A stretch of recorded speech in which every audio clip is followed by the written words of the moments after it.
So, yun no, mga kababols, ito yung problema natin. Ang ating NMAX ay nagkakaroon ng engine problem at saka sa ABS. So, dalawa lang pala ang option mga kababols. Either iba-bypass mo siya or i-repair or bibili ng bago.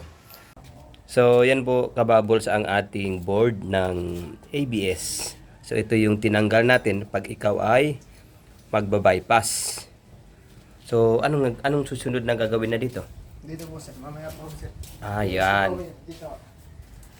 So, yan ang ating board. Then, Ito. Puputulin mo ito. Magkakabit mo ng bagong sensor. bali puputulin yun. Tapos kakabitan natin ng bagong sensor. So non-ABS na siya. So, yan na kababols, nililinisan na yung ating ABS module. Medyo kailangan medyo malinis. Saka isasalpak mamaya. So, yun, siyempre, si kababols, nandyan lang, nakabantay.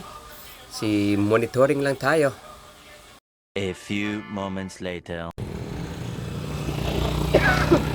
Ito, after ABS namin na conversion, check natin. ABS lights, okay na. Wala na siyang kick engine. Speedometer, check natin kung gumagana at kung nagka-cut off pa yung takbo. Let's go. Okay, speedometer gana. Check na lang kung kaka-cut off.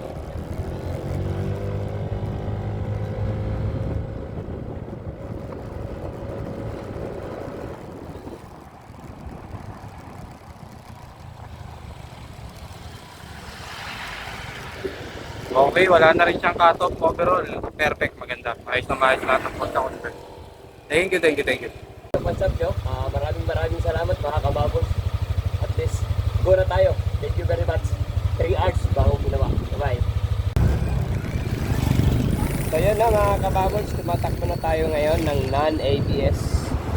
Nawala na rin yung alarm ng ating engine at saka yung ABS dahil tinanggal na yung ABS niya. So let's go.